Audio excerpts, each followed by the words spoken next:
Dr. Douglas Wahren was born in 1934 in Norrköping, Sweden. When he was 15 years old, Wahren contracted polio and was unconscious for 6 weeks and paralyzed from the neck down. With the help of penicillin and physical therapy, Wahren was able to improve and eventually able to walk again. This moment forever changed his outlook on life. He knew that if he fell, he could always pick himself back up. Throughout his life, Wahren enjoyed music and learned to play the saxophone, guitar, and accordion. In 1957, he married his childhood friend Inger. They have 2 children together, Caroline and Johann.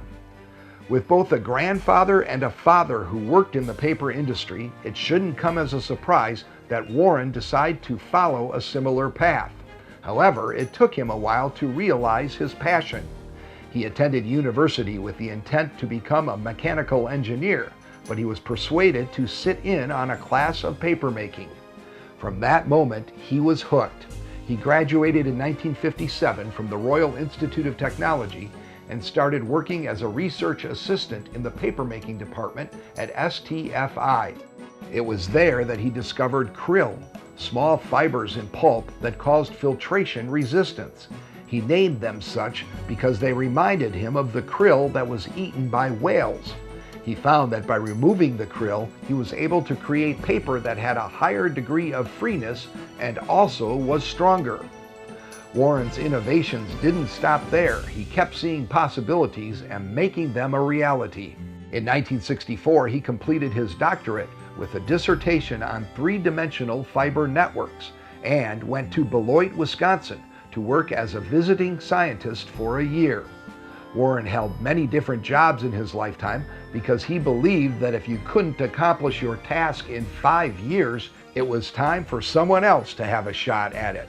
His results-oriented mentality served him well as he was able to engineer the 3-layer headbox, which led to the development of modern-day headboxes, as well as pressing and Yankee dryer technology.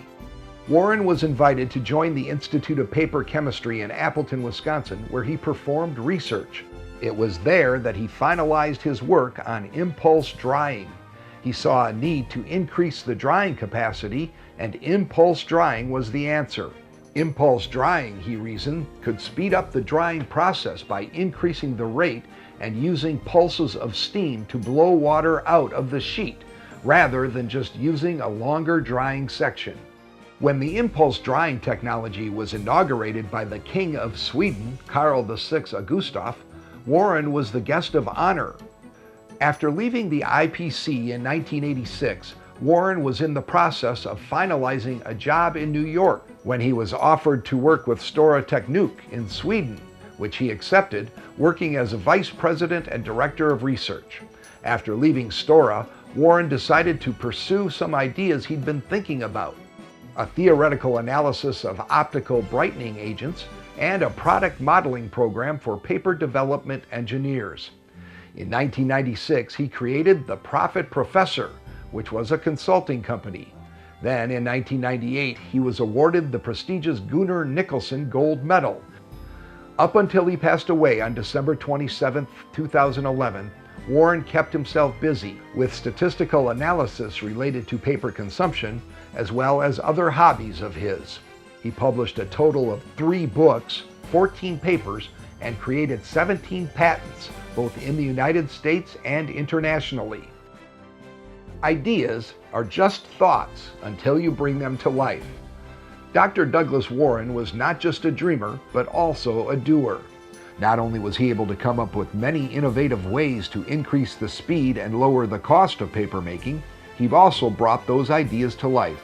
As he frequently said, ideas come cheaply, technology is a different thing.